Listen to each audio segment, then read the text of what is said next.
Conan and Shadows in the Moonlight by Robert E. Howard. Recording by Phil Chenevert. Chapter 1. A swift crashing of horses through the tall reeds, a heavy fall, a despairing cry.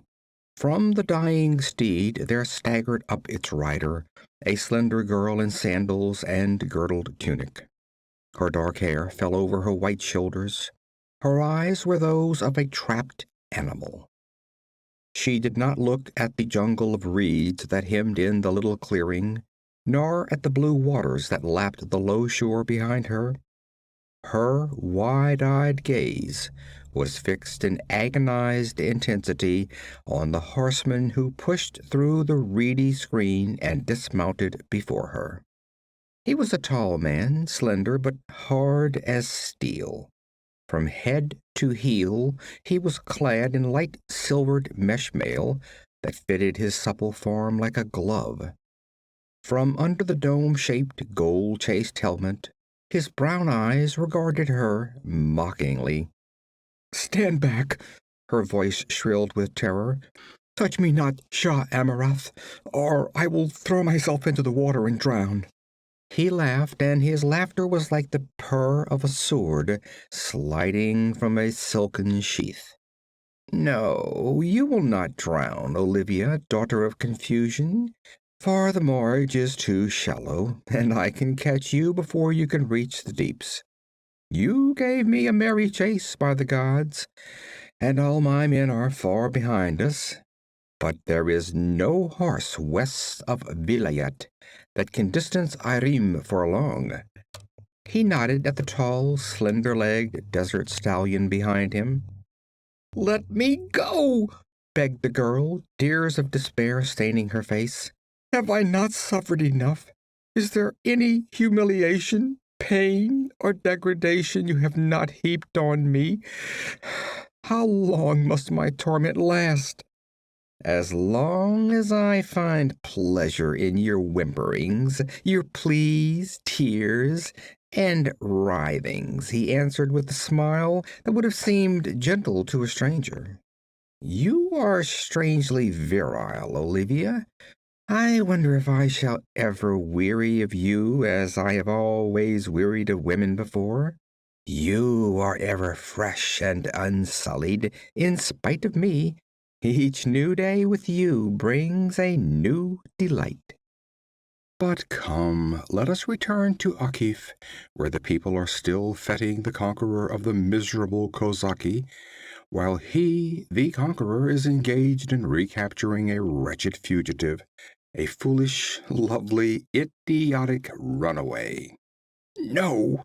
she recoiled, turning toward the waters lapping bluely among the reeds. "Yes!" His flash of open anger was like a spark struck from flint. With a quickness her tender limbs could not approximate, he caught her wrist, twisting it in pure, wanton cruelty until she screamed and sank to her knees. "Slut! I should drag you back to Akif at my horse's tail. But I will be merciful and carry you on my saddle bow, for which favor you shall humbly thank me, while—" He released her with a startled oath and sprang back, his saber flashing out, as a terrible apparition burst from the reedy jungle, sounding an inarticulate cry of hate. Olivia, staring up from the ground, saw what she took to be either a savage or a madman advancing on Shah Amurath in an attitude of deadly menace. He was powerfully built, naked but for a girdled loincloth, which was stained with blood and crusted with dried mire. His black mane was matted with mud and clotted blood. There were streaks of dried blood on his chest and limbs, dried blood on the long, straight sword he gripped in his right hand. From under the tangle of his locks, bloodshot eyes glared like coals of blue fire.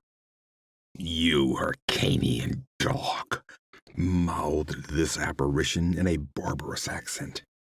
The devils of vengeance have brought you here. Kozak! Ejaculated Shah Amurath, recoiling. I did not know a dog of you escaped. I thought you all lay stiff on the steppe by Ilbar's river. All but me, damn you, cried the other. Oh, I've dreamed of such a meeting as this, while I crawled on my belly through the brambles, or lay under rocks while the ants gnawed my flesh, or crouched in the mire up to my mouth. I dreamed, but never hoped it would come to pass. Oh, gods of hell, how I have yearned for this! The stranger's bloodthirsty joy was terrible to behold. His jaws champed spasmodically, froth appeared on his blackened lips. Keep back, ordered Shah Amurath, watching him narrowly. Ha! It was like the bark of a timber wolf. Shah Amurath, the great lord of Akif. Oh, damn you! How I love the sight of you, you, who fed my comrades to the vultures, who tore them between wild horses, blinded and maimed and mutilated them. Ah, you dog! You filthy dog! His voice rose to a maddened scream, and he charged. In spite of the terror of his wild appearance, Olivia looked to see him fall at the first crossing of the blades. Madman or savage, what could he do naked against the mailed chief of Akif? There was an instant when the blades flamed and lit, seeming barely to touch each other and leap apart. Then the broadsword flashed past the saber and descended terrifically on Shah Amurath's shoulder. Olivia cried out at the fury of that stroke. Above the crunch of the rending mail, she distinctly heard the snap of the shoulder bone. The Hyrcanian reeled back, suddenly ashen, blood spurting over the links of his hauberk. His saber slipped from his nerveless fingers. "Quarter!" he gasped. "Quarter?" There was a quiver of frenzy in the stranger's voice. "Quarter? Such as you gave us? You swine!" Olivia closed her eyes. This was no longer battle, but butchery. Frantic, bloody, impelled by an hysteria of fury and hate, in which culminated the sufferings of battle, massacre, torture, and fear-ridden, thirst-maddened, hunger-haunted flight. Though Olivia knew that Shah Amurath deserved no mercy or pity from any living creature, yet she closed her eyes and pressed her hands over her ears to shut out the sight of that dripping sword that rose and fell with the sound of a butcher's cleaver, and the gurgling cries that dwindled away and ceased. She opened her eyes to see the stranger turning away from a gory travesty that only vaguely resembled a human being. The man's breast heaved with exhaustion or passion. His brow was beaded with sweat. His right hand was splashed with blood. He did not speak to her or even glance toward her. She saw him stride through the reeds that grew at the water's edge, stoop, and tug at something. A boat wallowed out of its hiding place among the stalks. Then she divined his intention and was galvanized into action. "Oh, wait!" she wailed, staggering up and running toward him. "Do not leave me! Take me with you!" He wheeled and stared at her. There was a difference in his bearing. His bloodshot eyes were sane. It was as if the blood he had just shed had quenched the fire of his frenzy. "Who are you?" he demanded. "I am called Olivia. I was his captive. I ran away. He followed me. That's why he came here. Oh, do not leave me here. His warriors are not far behind him. They will find his corpse. They will find me near it. Oh!" She moaned in her terror and wrung her white hands. He stared at her in perplexity. "Would you be better off with me?" he demanded. "I am a barbarian, and I know from your looks that you fear me." "Yes, I fear you. she replied, too distracted to dissemble. My flesh crawls at the horror of your aspect, but I fear the Hyrcanians more. Oh, let me go with you. They would put me to the torture if they find me beside their dead lord. Come then.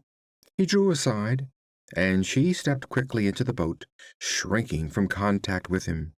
She seated herself in the bow, and he stepped into the boat, pushed off with an oar, and, using it as a paddle, worked his way tortuously among the tall stalks until they glided out into open water.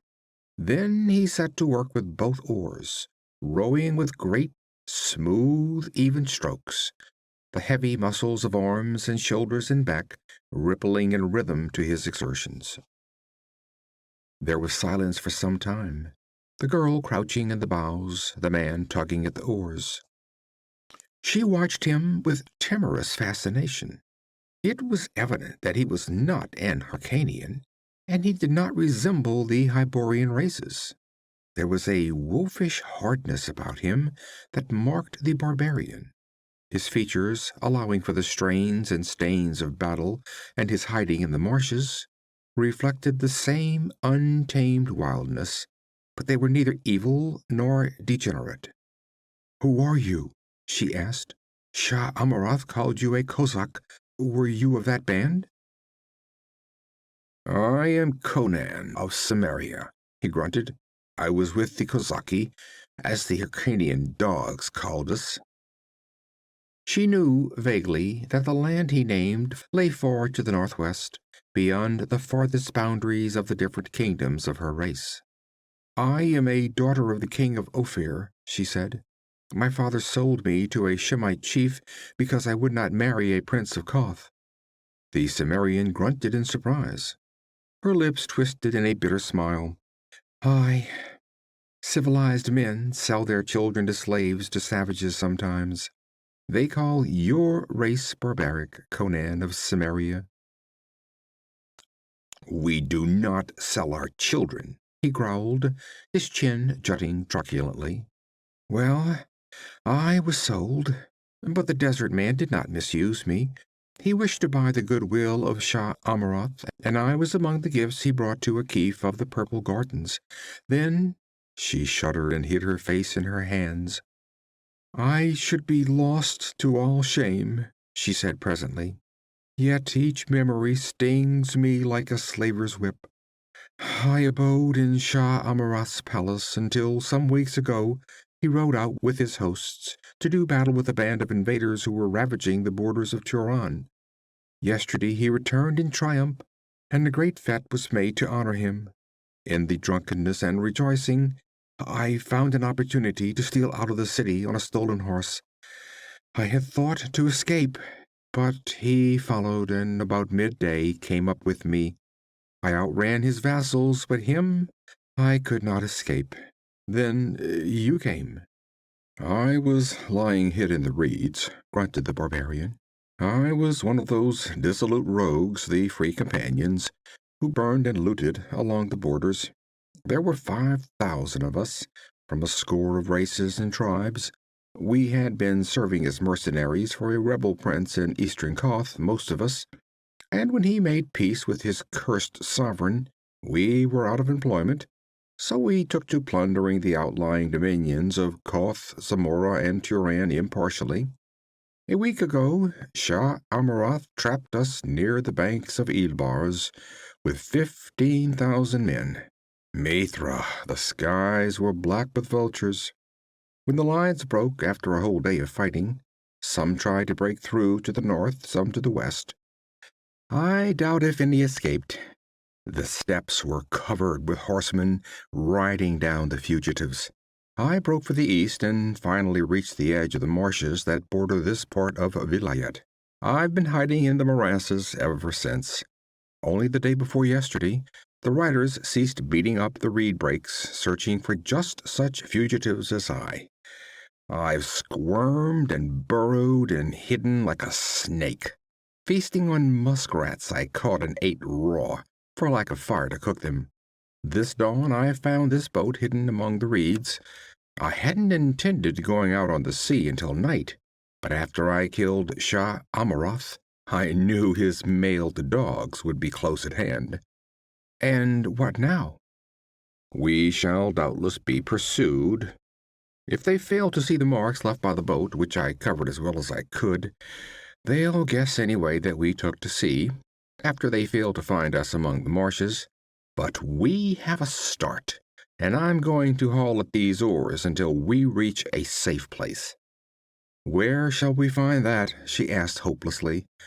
Vilayet is a Hyrcanian pond. Some folks don't think so, grinned Conan grimly. Notably the slaves that have escaped from galleys and became pirates. But what are your plans? The southwestern shore is held by the Hyrcanians for hundreds of miles. We shall have a long way to go before we pass beyond their northern boundaries. I intend to go northward until I think we have passed them. Then we'll turn westward and try to land on the shore bordered by the uninhabited steppes. Suppose we meet pirates or a storm, she asked, and we shall starve on the steppes. Well, he reminded her, I didn't ask you to come with me. I am sorry. She bowed her shapely, dark head. Pirates, storms, starvation, they are all kinder than the people of Turan. Aye. His dark face grew somber. I haven't done with them yet. Be at ease, girl. Storms are rare on Vilayet at this time of year. If we make the steps, we shall not starve. I was reared in a naked land. It was those cursed marshes with their stench and stinging flies that nigh unmanned me. I am at home in the highlands. As for pirates, he grinned enigmatically and bent to the oars. The sun sank like a dull glowing copper ball into a lake of fire. The blue of the sea merged with the blue of the sky, and both turned to soft dark velvet, clustered with stars and the mirrors of stars. Olivia reclined in the bows of the gently rocking boat, in a state dreamy and unreal. She experienced an illusion that she was floating in midair, stars beneath her as well as above. Her silent companion was etched vaguely against the softer darkness. There was no break or falter in the rhythm of his oars. He might have been a phantasmal oarsman, rowing her across the dark lake of death. But the edge of her fear was dulled, and, lulled by the monotony of motion, she passed into a quiet slumber. Dawn was in her eyes when she awakened, aware of a ravenous hunger. It was a change in the motion of the boat that had roused her. Conan was resting on his oars, gazing beyond her. She realized that he had rowed all night without pause, and marveled at his iron endurance. She twisted about to follow his stare, and saw a green wall of trees and shrubbery rising from the water's edge and sweeping away in a wide curve, enclosing a small bay whose waters lay still as blue glass. "This is one of the many islands that dot this inland sea," said Conan. "They are supposed to be uninhabited. I've heard the Hyrcanians seldom visit them. Besides, they generally hug the shores in their galleys, and we have come a long way. Before sunset we were out of sight of the mainland." With a few strokes he brought the boat in to shore and made the painter fast to the arching root of a tree which rose from the water's edge. Stepping ashore, he reached out a hand to help Olivia. She took it, wincing slightly at the bloodstains upon it, feeling a hint of the dynamic strength that lurked in the barbarian's thews. A dreamy quiet lay over the woods that bordered the blue bay. Then, somewhere far back among the trees, a bird lifted its morning song. A breeze whispered through the trees and set them to murmuring. Olivia found herself listening intently for something, she knew not what. What might be lurking amid those nameless woodlands? As she peered timidly into the shadows between the trees, something swept into the sunlight with a swift whirl of wings. a great parrot which dropped onto a leafy branch and stayed there, a gleaming image of jade and crimson. It turned its crested head sideways and regarded the invaders with glittering eyes of jet. "Crom!" muttered the Cimmerian. "Here is the grandfather of all parrots. He must be 1,000 years old. Look at the evil wisdom of his eyes. What mysteries do you guard, wise devil?" Abruptly the bird spread its flaming wings and, soaring from its perch, cried out harshly, "Yagulan yaktha ixtala," and with the wild screech of horribly human laughter, rushed away through the trees to vanish in the opalescent shadows. Olivia stared after it, feeling the cold hand of nameless foreboding touch her supple spine. "What did it say?" she whispered. "Human words, I'll swear," answered Conan, "but in what tongue I can't say." "Nor I," returned the girl. "Yet it must have learned them from human lips. Human or—" She gazed into the leafy fastness and shuddered slightly without knowing why. "Crom, I'm hungry," grunted the Cimmerian. "I could eat a whole buffalo. We'll look for fruit, but first I'm going to cleanse myself of this dried mud and blood. Hiding in marshes is foul business." So saying, he laid aside his sword, and wading out shoulder deep into the blue water, went about his ablutions. When he emerged, his clean-cut bronze limbs shone, his streaming black mane was no longer matted. His blue eyes, though they smoldered with unquenchable fire, were no longer murky or bloodshot. But the tigerish suppleness of limb and the dangerous aspect of feature were not altered. Strapping on his sword once more, he motioned the girl to follow him, and they left the shore, passing under the leafy arches of the great branches. Underfoot lay a short green sward which cushioned their tread.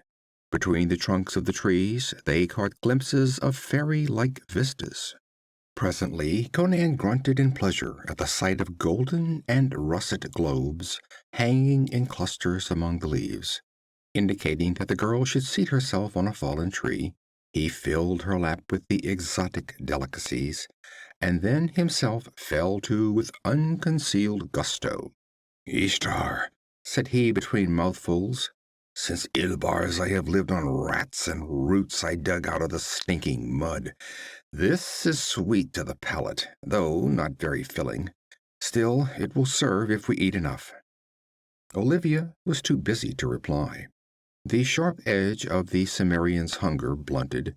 He began to gaze at his fair companion with more interest than previously, noting the lustrous clusters of her dark hair, the peach-bloom tints of her dainty skin, and the rounded contours of her lithe figure, which the scanty silk tunic displayed to full advantage.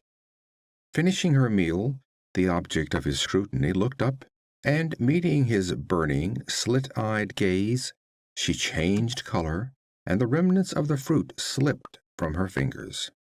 Without comment, he indicated with a gesture that they should continue their explorations, and rising, she followed him out of the trees and into a glade, the farther end of which was bounded by a dense thicket. As they stepped into the open, there was a ripping crash in this thicket, and Conan, bounding aside and carrying the girl with him, narrowly saved them from something that rushed through the air and struck a tree trunk with a thunderous impact. Whipping out his sword, Conan bounded across the glade and plunged into the thicket. Silence ensued, while Olivia crouched on the sward, terrified and bewildered. Presently Conan emerged, a puzzled scowl on his face. "Nothing in that thicket," he growled, "but there was something." He studied the missile that had so narrowly missed them, and grunted incredulously, as if unable to credit his own senses. It was a huge block of greenish stone, which lay on the sward at the foot of the tree, whose wood its impact had splintered. A strange stone to find on an uninhabited island, growled Conan.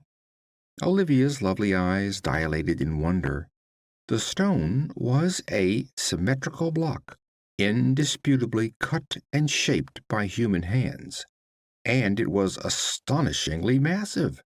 The Cimmerian grasped it with both hands, and with legs braced and the muscles standing out on his arms and back in straining knots, he heaved it above his head and cast it from him, exerting every ounce of nerve and sinew. It fell a few feet in front of him. Conan swore. No man living could throw that rock across this glade. It's a task for siege engines, yet there are no mangonels or ballistas. Perhaps it was thrown by some such engine from afar, she suggested. He shook his head. It didn't fall from above, it came from yonder thicket. See how the twigs are broken? It was thrown as a man might throw a pebble. But who? What? Come. She hesitantly followed him into the thicket. Inside the outer ring of leafy brush, the undergrowth was less dense. Utter silence brooded over all. The springy sward gave no sign of footprint, yet from this mysterious thicket had hurtled that boulder swift and deadly. Conan bent closer to the sward, where the grass was crushed down here and there. He shook his head angrily. Even to his keen eyes it gave no clue as to what had stood or trodden there. His gaze roved to the green roof above their heads, a solid ceiling of thick leaves and interwoven arches. And he froze suddenly. Then rising, sword in hand, he began to back away, thrusting Olivia behind him. Out of here, quick, he urged in a whisper that congealed the girl's blood. What is it? What do you see? Nothing, he answered guardedly, not halting his wary retreat. But what is it then? What lurks in this thicket? Death, he answered, his gaze still fixed on the brooding jade arches that shut out the sky. Once out of the thicket, he took her hand and led her swiftly through the thinning trees, until they mounted a grassy slope, sparsely treed, and emerged upon a low plateau, where the grass grew taller and the trees were few and scattered. And in the midst of that plateau rose a long, broad structure of crumbling greenish stone. They gazed in wonder. No legends named such a building on any island of Vilayet. They approached it warily, seeing that moss and lichen crawled over the stones, and the broken roof gaped to the sky. On all sides lay bits and shards of masonry, half hidden in the waving grass, giving the impression that once many buildings rose there, perhaps a whole town. But now only the long hall-like structure rose against the sky, and its walls leaned drunkenly among the crawling vines. Whatever doors had once guarded its portals had long rotted away. Conan and his companion stood in the broad entrance and stared inside. Sunlight streamed in through gaps in the walls and roof, making the interior a dim weave of light and shadow. Grasping his sword firmly, Conan entered with the slouching gait of a hunting panther, sunken head and noiseless feet. Olivia tiptoed after him. Once within, Conan grunted in surprise, and Olivia stifled a scream. "Look! Oh, look!" "I see," he answered. "Nothing to fear. They are statues." "But how lifelike and how evil!" she whispered, drawing close to him. They stood in a great hall, whose floors were of polished stone, littered with dust and broken stones, which had fallen from the ceiling. Vines growing between the stones masked the apertures. The lofty roof, flat and undomed, was upheld by thick columns, marching in rows down the sides of the walls. And in each space between these columns stood a strange figure. They were statues, apparently of iron, black and shining as if constantly polished. They were life-sized, depicting tall, lithely powerful men, with cruel hawk-like faces. They were naked, and every swell, depression, and contour of joint and sinew was represented with incredible realism. But the most lifelike feature was their proud, intolerant faces. These features were not cast in the same mold. Each face possessed its own individual characteristics, though there was a tribal likeness between them all. There was none of the monotonous uniformity of decorative art, in the faces at least. "They seem to be listening and waiting," whispered the girl uneasily. Conan rang his hilt against one of the images. "Iron," he pronounced. "But Crom, in what molds were they cast?" He shook his head and shrugged his massive shoulders in puzzlement. Olivia glanced timidly about the great silent hall. Only the ivy-grown stones, the tendril-clasped pillars with the dark figures brooding between them, met her gaze. She shifted uneasily and wished to be gone, but the images held a strange fascination for her companion. He examined them in detail, and, barbarian-like, tried to break off their limbs, but their material resisted his best efforts. He could neither disfigure nor dislodge from its niche a single image. At last he desisted, swearing in his wonder. What manner of men were these copied from? He inquired of the world at large. These figures are black, yet they are not like Negroes. I have never seen their like. "Let us go into the sunlight," urged Olivia, and he nodded with a baffled glance at the brooding shapes along the walls. So they passed out of the dusky hall into the clear blaze of the summer sun. She was surprised to note its position in the sky. They had spent more time in the ruins than she had guessed. "Let us take to the boat again," she suggested. "I am afraid here. It is a strange, evil place. We do not know when we may be attacked by whatever cast the rock." "I think we're safe as long as we're not under the trees," he answered. "Come." The plateau, whose sides fell away toward the wooded shores on the east, west, and south, sloped upward toward the north to abut on a tangle of rocky cliffs, the highest point of the island. Thither Conan took his way, suiting his long stride to his companion's gait. From time to time his glance rested inscrutably upon her, and she was aware of it. They reached the northern extremity of the plateau and stood gazing up the steep pitch of the cliffs.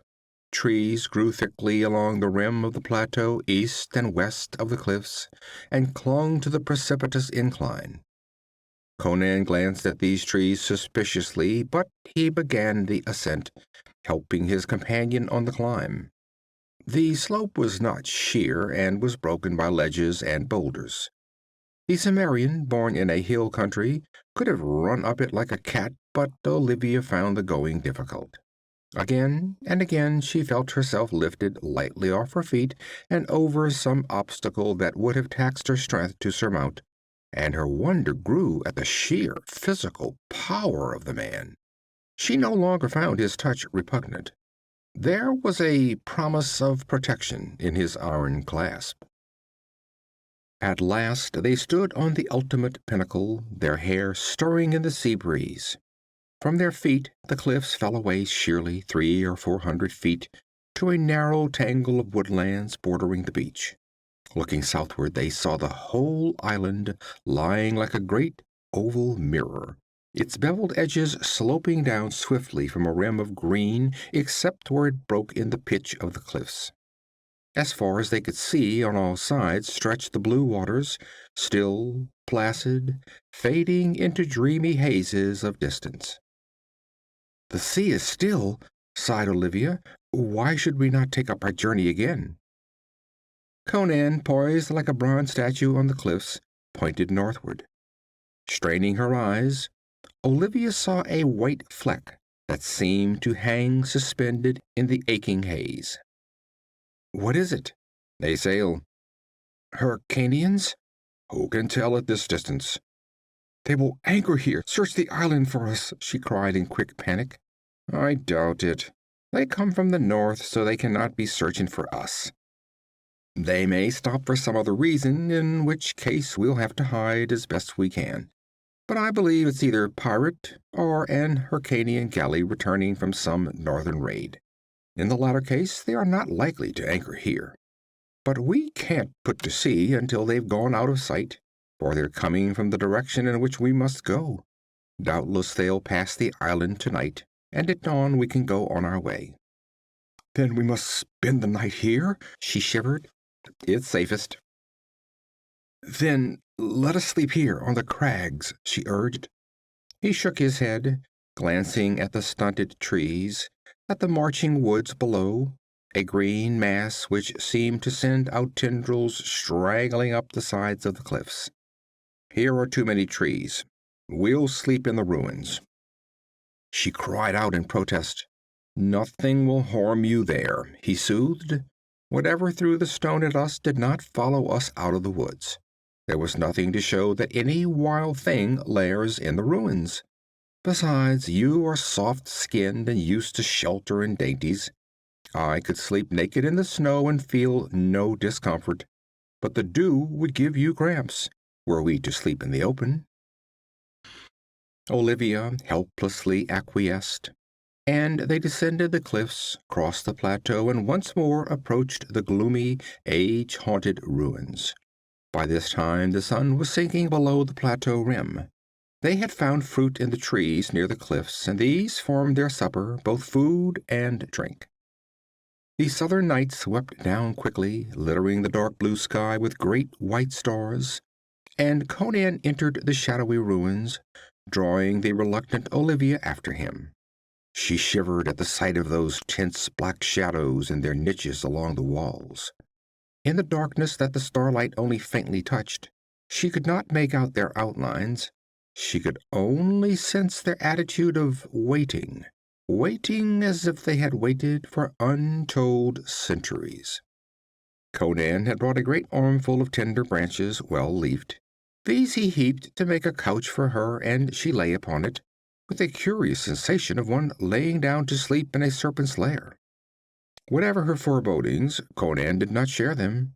The Cimmerian sat down near her, his back against a pillar, his sword across his knees. His eyes gleamed like a panther's in the dusk. "Sleep, girl," said he.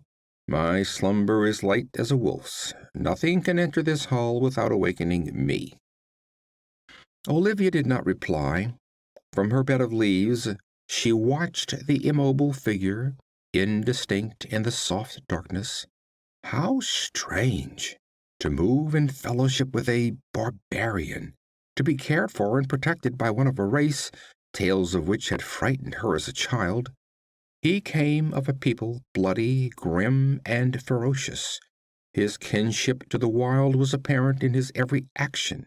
It burned in his smoldering eyes. Yet he had not harmed her, and her worst oppressor had been a man the world called civilized. As a delicious languor stole over her relaxing limbs and she sank into foamy billows of slumber, her last waking thought was a drowsy recollection of the firm touch of Conan's fingers on her soft flesh. End of Chapter 1. Chapter 2. Olivia dreamed, and through her dreams crawled a suggestion of lurking evil, like a black serpent writhing through flower gardens. Her dreams were fragmentary and colorful, exotic shards of a broken, unknown pattern, until they crystallized into a scene of horror and madness, etched against a background of cyclopean stones and pillars. She saw a great hall whose lofty ceiling was upheld by stone columns marching in even rows along the massive walls.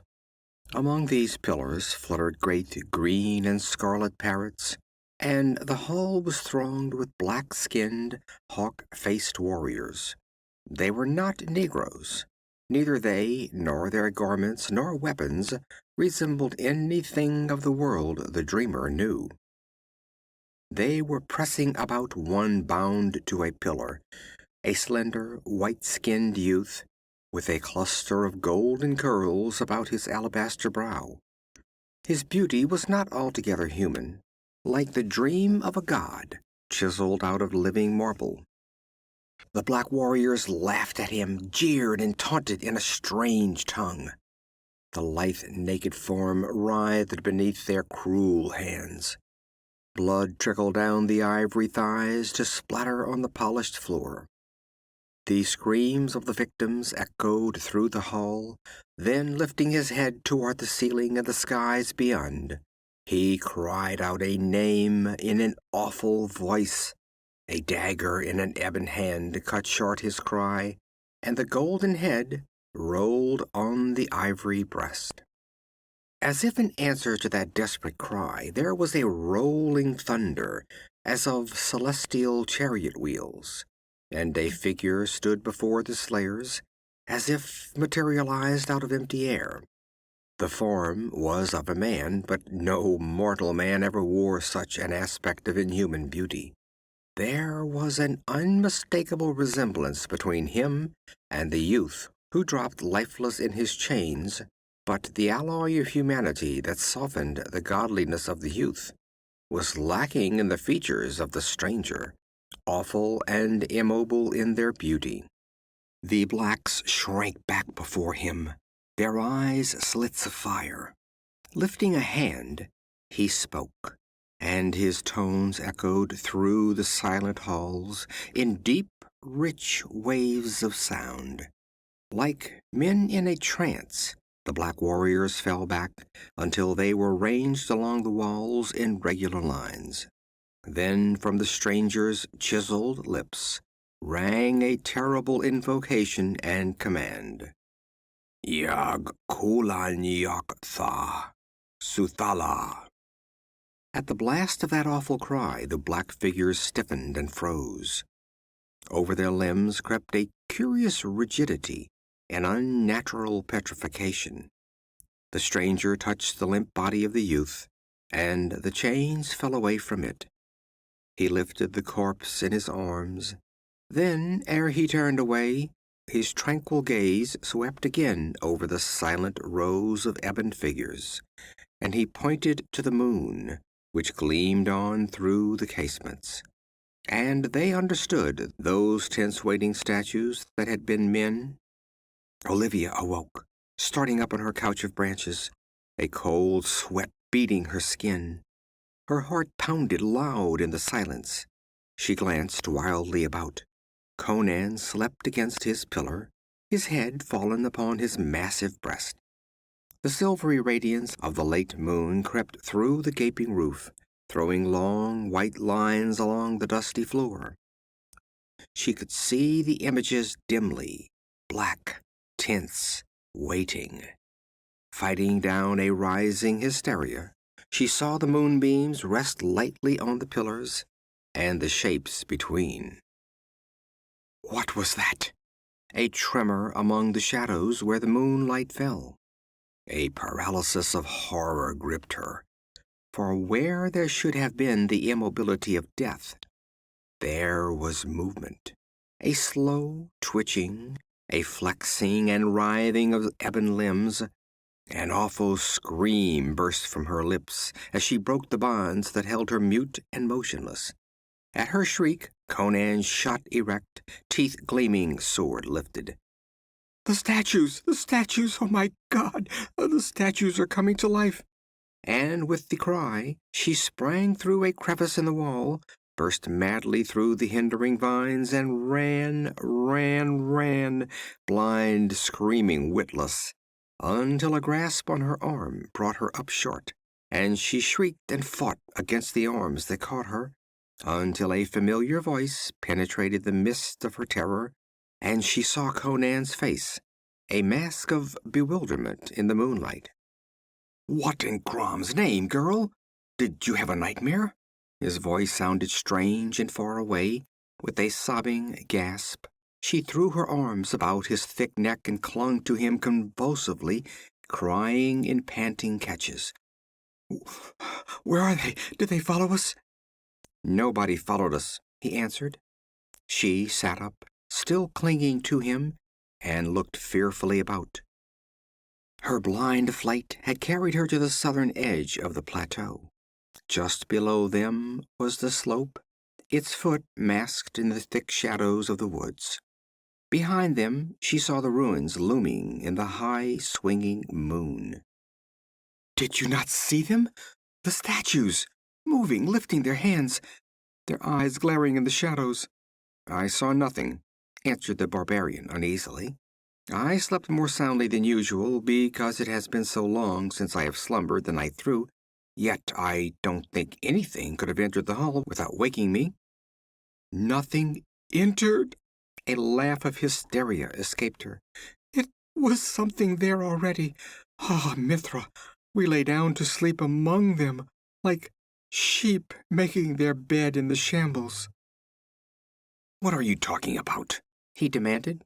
"I woke at your cry, but before I had time to look about me, I saw you rush out through the crack in the wall. I pursued you lest you come to harm. I thought you had a nightmare." "So I did," she shivered. "But the reality was more grisly than the dream. Listen." And she narrated all that she had dreamed and thought to see. Conan listened attentively. The natural skepticism of the sophisticated man was not his. His mythology contained ghouls, goblins, and necromancers. After she had finished, he sat silent, absently toying with his sword. "The youth they tortured was like the tall man who came?" he asked at last. "As like as son to father," she answered, and hesitatingly, "if the mind could conceive of the offspring of a union of divinity and humanity, it would picture that youth. The gods of old times mated sometimes with mortal women, our legends tell us." "What gods?" he muttered. "The nameless, forgotten ones. Who knows? They have gone back into the still waters of the lakes, the quiet hearts of the hills, the gulfs between the stars. Gods are no more stable than men." "But if these shapes were men, blasted into iron images by some god or devil, how can they come to life?" "There is witchcraft in the moon," she shuddered. "He pointed at the moon. While the moon shines on them, they live. So I believe." "But we were not pursued," murmured Conan, glancing toward the brooding ruins. "You might have dreamed they moved. I am of a mind to return and see." "No, no!" she cried, clutching him desperately. "Perhaps the spell upon them holds them in the hall. Do not go back. They will rend you limb from limb. Oh, Conan, let us go into our boat and flee this awful island. Surely the Hyrkanian ship is past us now. Let us go." So frantic was her pleading that Conan was impressed. His curiosity in regard to the image was balanced by his superstition.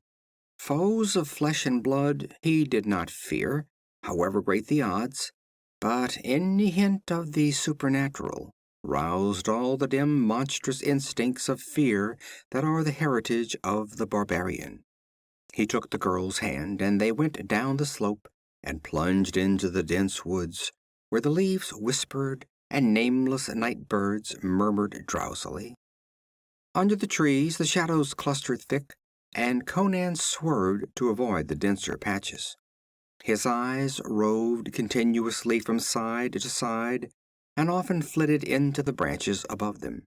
He went quickly, yet warily, his arm girdling the girl's waist so strongly that she felt as if she were being carried rather than guided. Neither spoke. The only sound was the girl's quick, nervous panting, the rustle of her small feet in the grass. So they came through the trees to the edge of the water, shimmering like molten silver in the moonlight. "We should have brought fruit for food," muttered Conan, "but doubtless we'll find other islands. As well leave now as later. It's but a few hours till dawn." His voice trailed away. The painter was still made fast to the looping root, but on the other end was only a smashed and shattered ruin, half submerged in the shallow water. A stifled cry escaped Olivia. Conan wheeled and faced the dense shadows, a crouching image of menace. The noise of the night birds was suddenly silent. A brooding stillness reigned over the woods. No breeze moved the branches, yet somewhere the leaves stirred faintly. Quick as a great cat, Conan caught up Olivia and ran.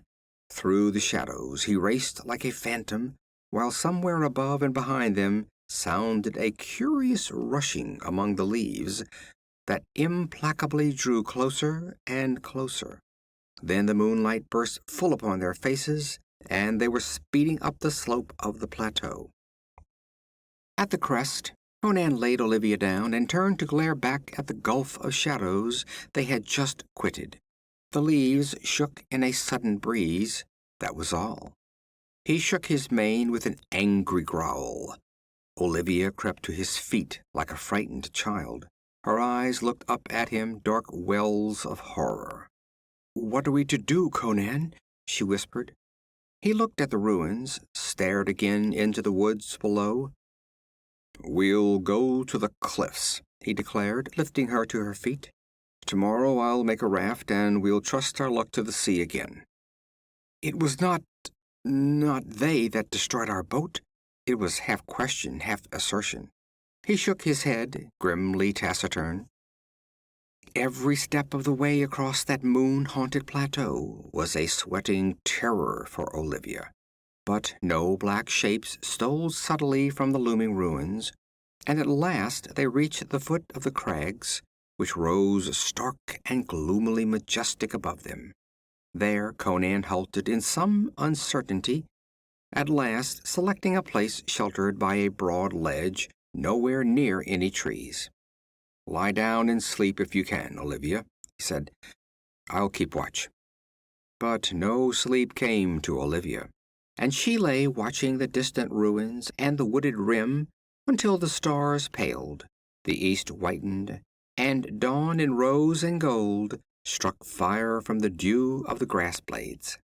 She rose stiffly, her mind reverting to all the happenings of the night.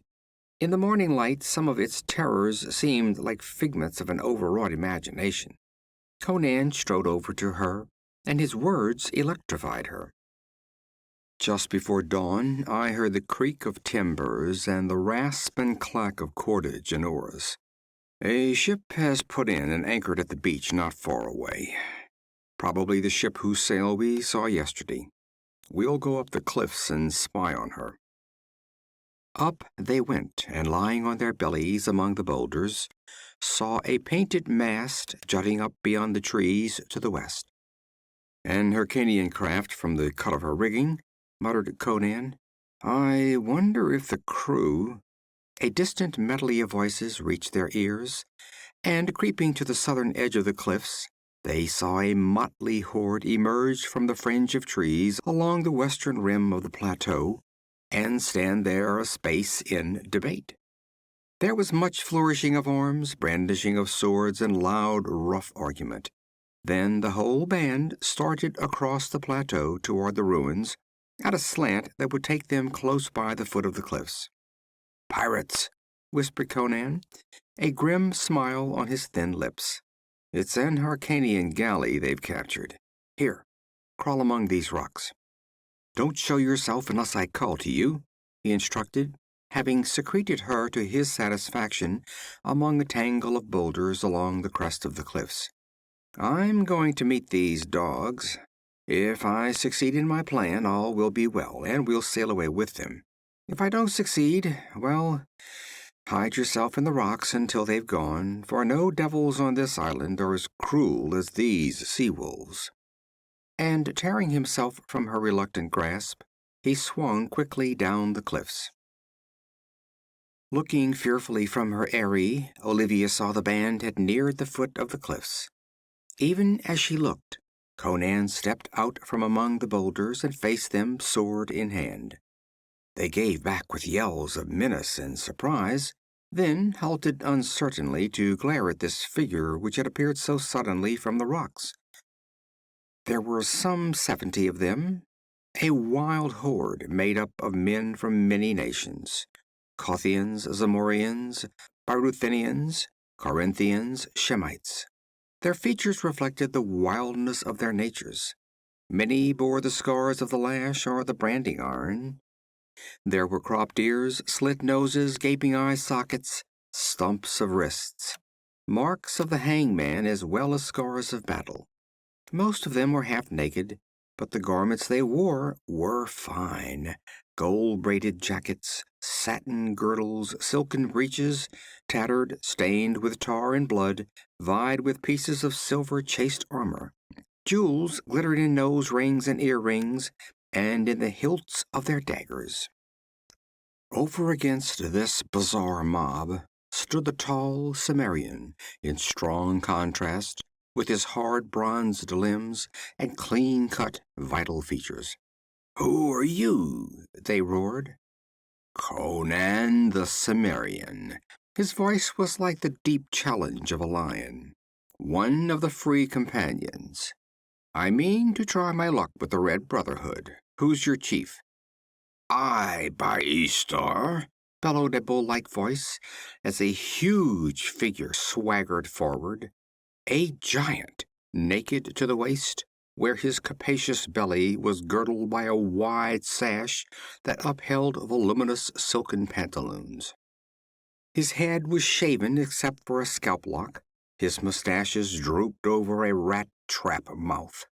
Green Shemitish slippers with upturned toes were on his feet, a long straight sword in his hand. Conan stared and glared. "Sergius of Carustra, by Crom." "Aye, by Eastar," boomed the giant, his small black eyes glittering with hate.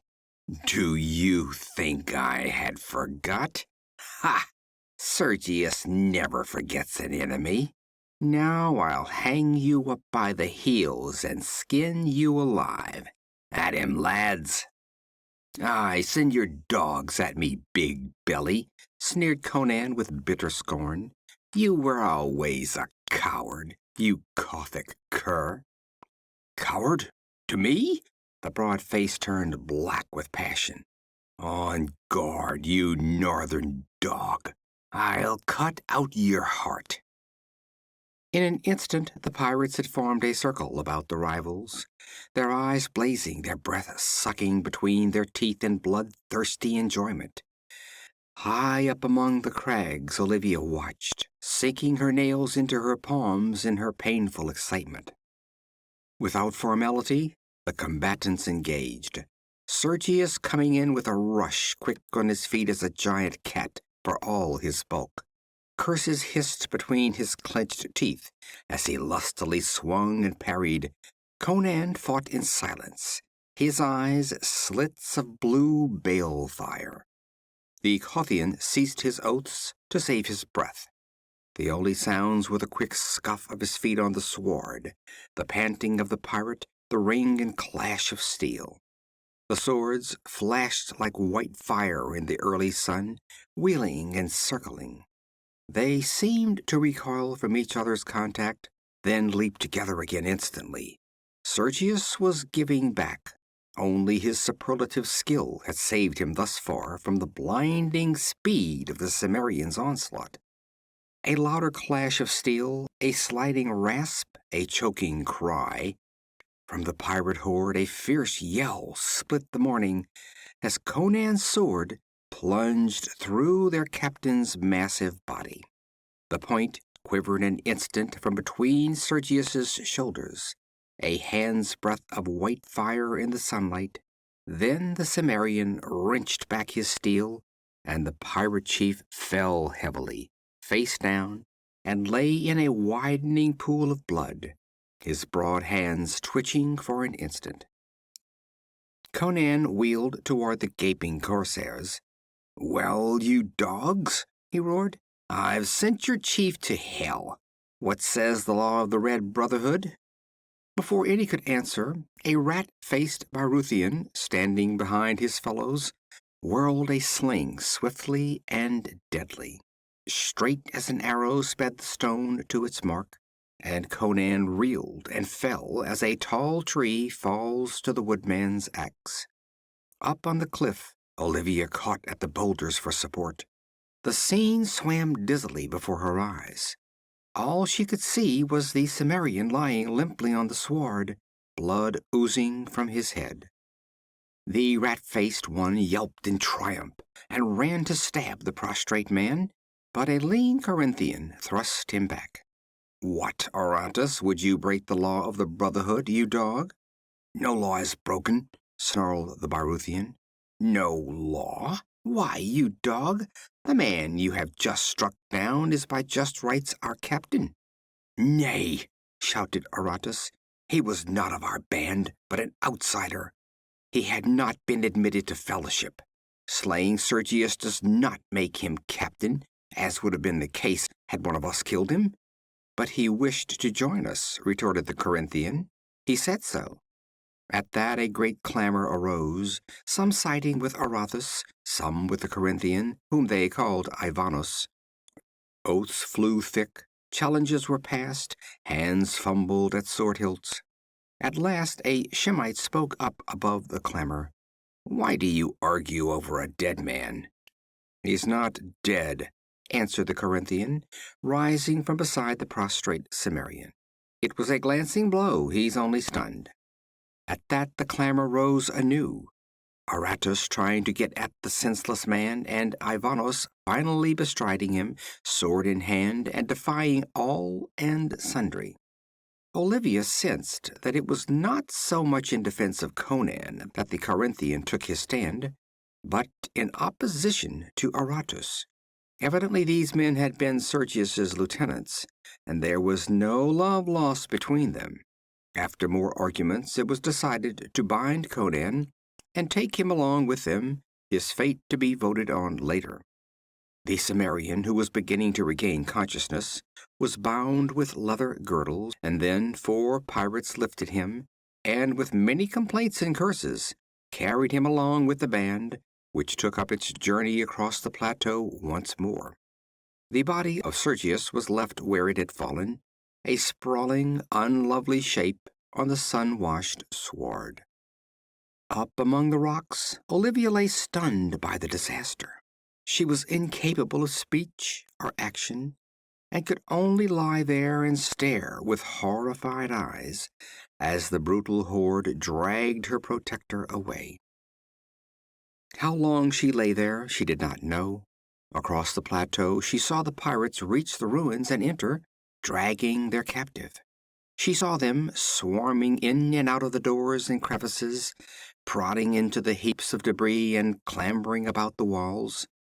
After a while, a score of them came back across the plateau and vanished among the trees on the western rim, dragging the body of Sergius after them, presumably to cast into the sea.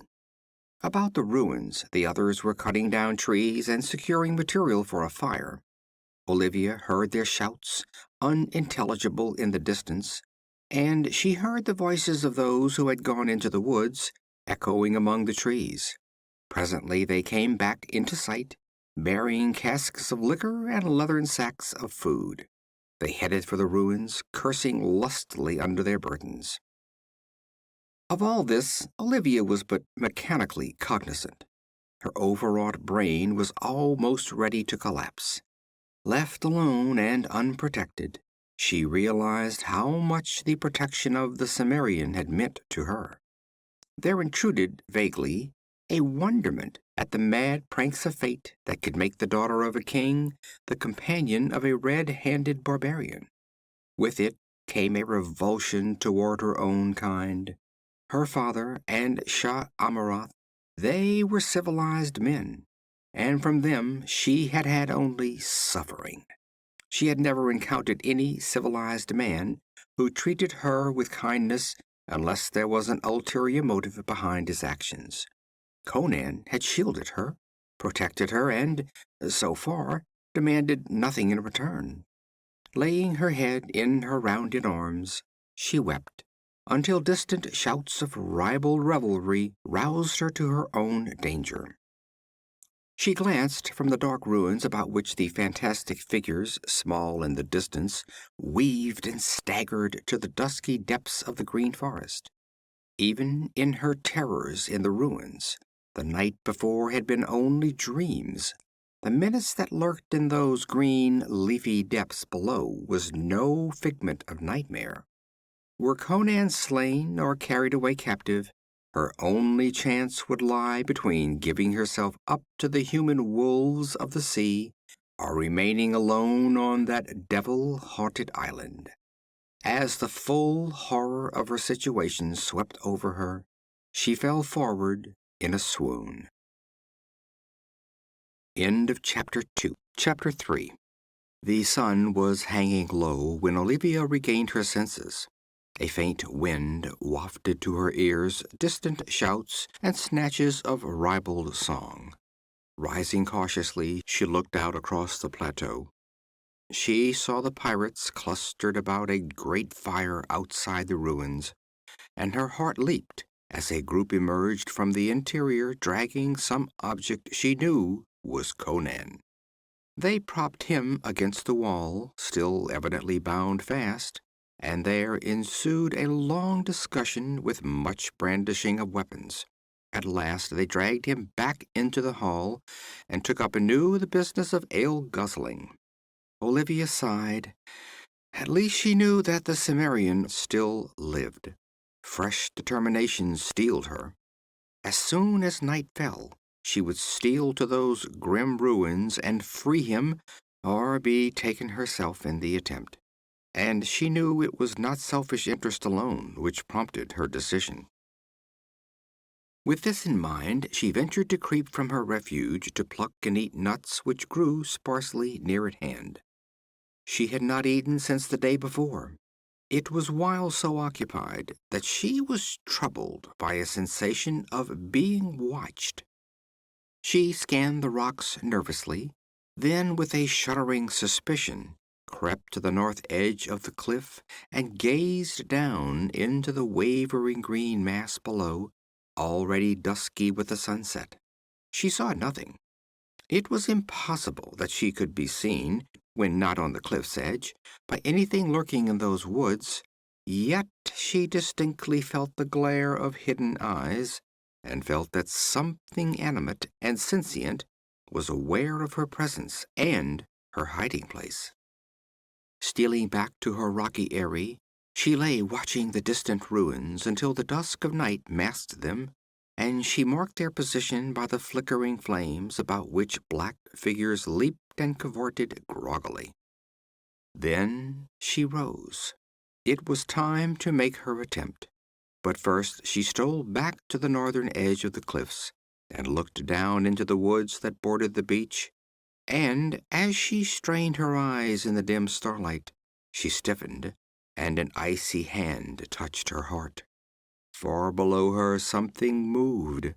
It was as if a black shadow detached itself from the gulf of shadows below her. It moved slowly up the sheer face of the cliff, a vague bulk, shapeless in the semi-darkness. Panic caught Olivia by the throat, and she struggled with a scream that tugged at her lips.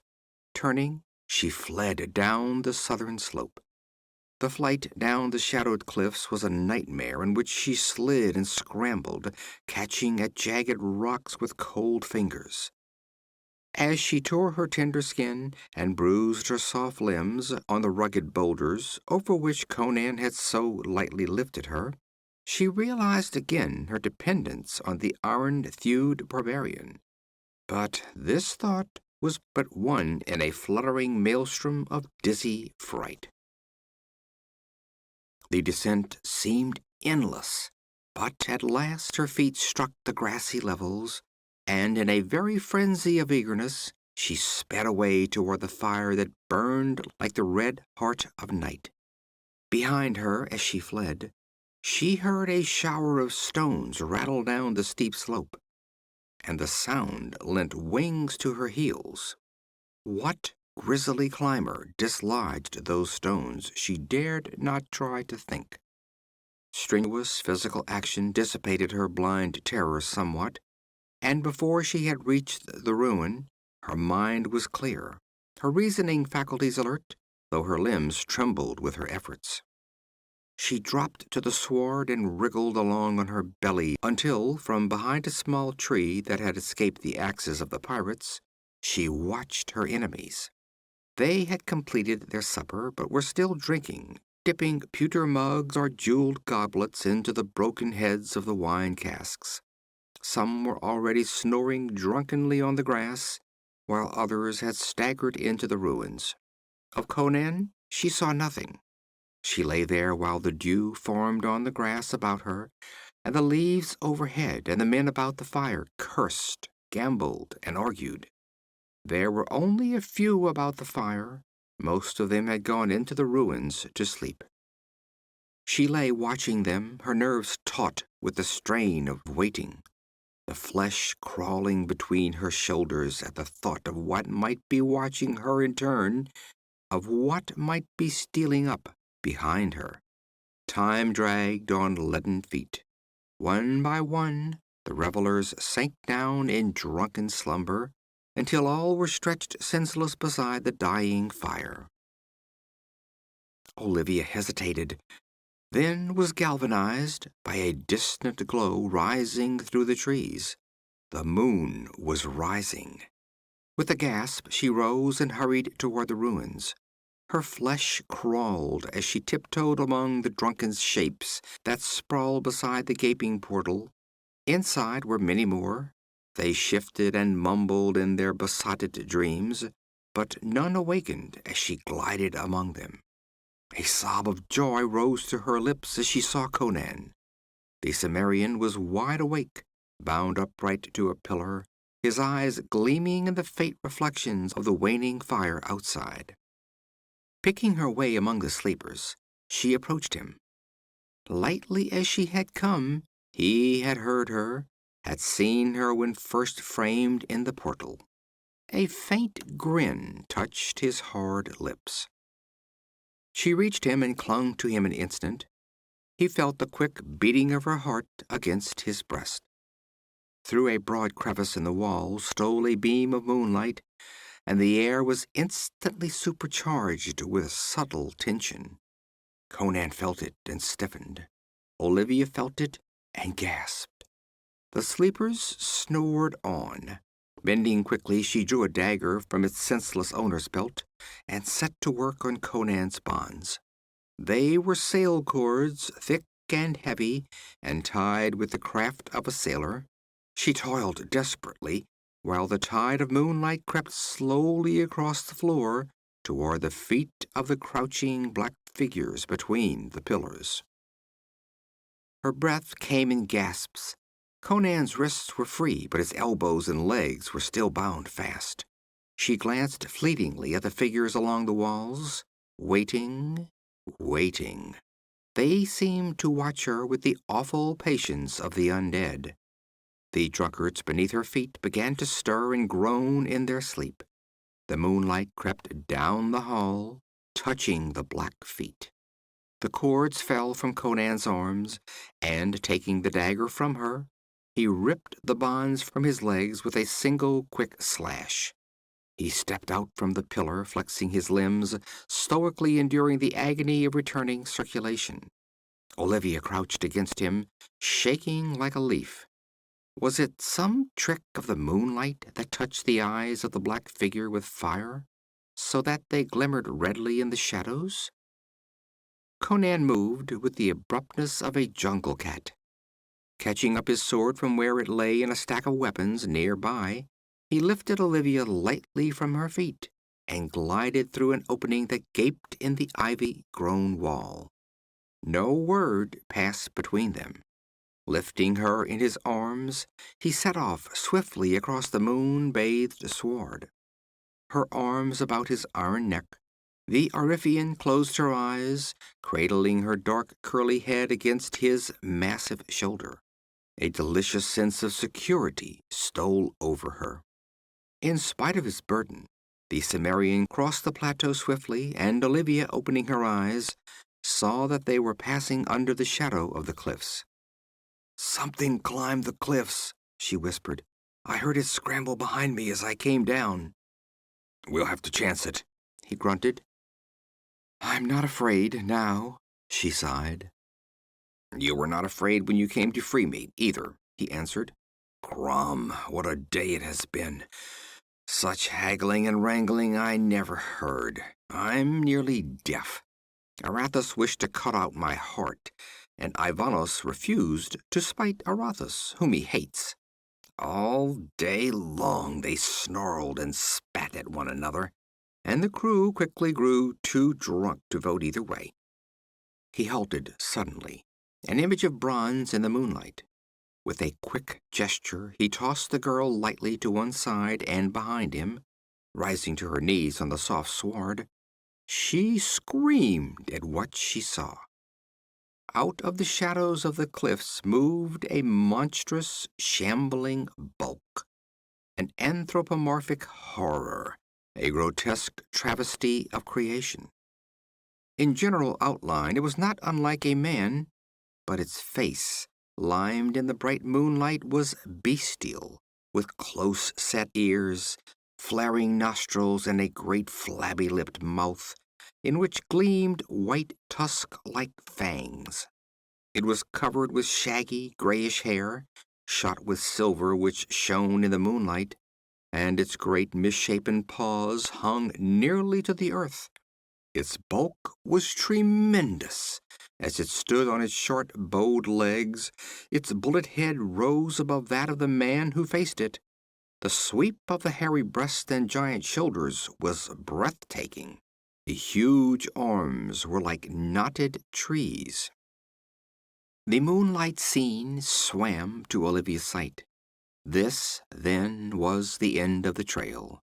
For what human being could withstand the fury of that hairy mountain of thews and ferocity? Yet, as she stared in wide-eyed horror at the bronzed figure facing the monster, she sensed a kinship in the antagonists that was almost appalling. This was less a struggle between man and beast than a conflict between two creatures of the wild, equally merciless and ferocious. With a flash of white tusks, the monster charged. The mighty arms spread wide as the beast plunged, stupefyingly quick for all his vast bulk and stunted legs. Conan's action was a blur of speed Olivia's eye could not follow. She only saw that he evaded that deadly grasp, and his sword, flashing like a jet of white lightning, sheared through one of those massive arms between shoulder and elbow. A great spout of blood deluged the sward as the severed member fell, twitching horribly, but even as the sword bit through, the other malformed hand locked in Conan's black mane. Only the iron neck muscles of the Cimmerian saved him from a broken neck that instant. His left hand darted out to clamp on the beast's squat throat. His left knee was jammed hard against the brute's hairy belly. Then began a terrific struggle which lasted only seconds, but which seemed like ages to the paralyzed girl. The ape maintained his grasp in Conan's hair, dragging him toward the tusks that glistened in the moonlight. The Cimmerian resisted this effort, with his left arm rigid as iron, while the sword in his right hand, wielded like a butcher knife, sank again and again into the groin, breast, and belly of his captor. The beast took its punishment in awful silence, apparently unweakened by the blood that gushed from its ghastly wounds. Swiftly, the terrible strength of the anthropoid overcame the leverage of braced arm and knee. Inexorably, Conan's arm bent under the strain. Nearer and nearer he was drawn to the slavering jaws that gaped for his life. Now the blazing eyes of the barbarian glared into the bloodshot eyes of the ape. But as Conan tugged vainly at his sword, wedged deep in the hairy body, the frothing jaws snapped spasmodically shut, an inch from the Cimmerian's face, and he was hurled to the sward by the dying convulsions of the monster. Olivia, half fainting, saw the ape heaving, thrashing, and writhing, gripping man-like the hilt that jutted from its body. A sickening instant of this, then the great bulk quivered and lay still. Conan rose and limped over to the corpse. The Cimmerian breathed heavily and walked like a man whose joints and muscles have been wrenched and twisted almost to their limit of endurance. He felt his bloody scalp and swore at the sight of the long black red-stained strands still grasped in the monster's shaggy hand. "Crom," he panted. "I feel as if I'd been racked. I'd rather fight a dozen men. Another instant and he'd have bitten off my head. Blast him! He's torn a handful of my hair out by the roots." Gripping his hilt with both hands, he tugged and worked it free. Olivia stole close to clasp his arm and stare down wide-eyed at the sprawling monster.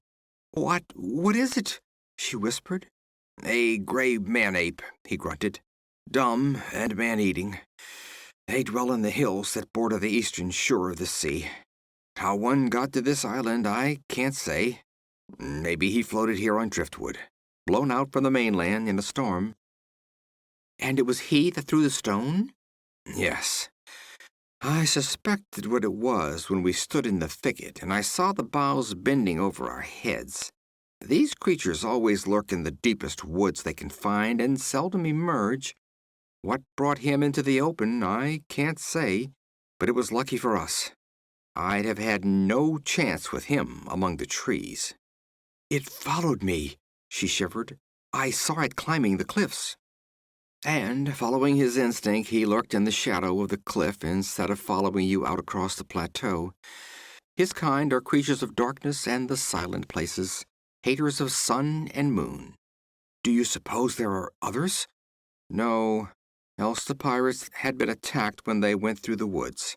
The gray ape is wary for all his strength, as shown by his hesitancy in falling upon us in the thicket. His lust for you must have been great to have driven him to attack us finally in the open.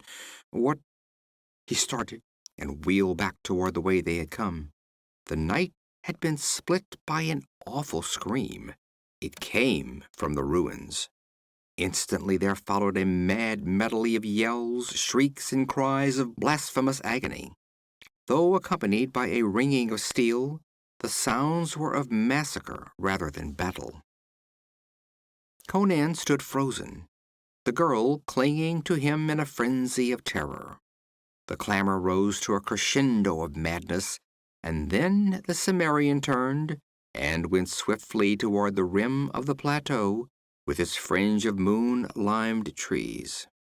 Olivia's legs were trembling so that she could not walk, so he carried her, and her heart calmed its frantic pounding as she nestled into his cradling arms. They passed under the shadowy forest, but the clusters of blackness held no terrors. The rifts of silver discovered no grisly shape. Night birds murmured slumberously. The yells of slaughter dwindled behind them, masked in the distance to a confused jumble of sound. Somewhere a parrot called like an eerie echo, "Yakulam yokta, xlala." So they came to the tree-fringed water's edge and saw the galley lying at anchor, her sails shining white in the moonlight.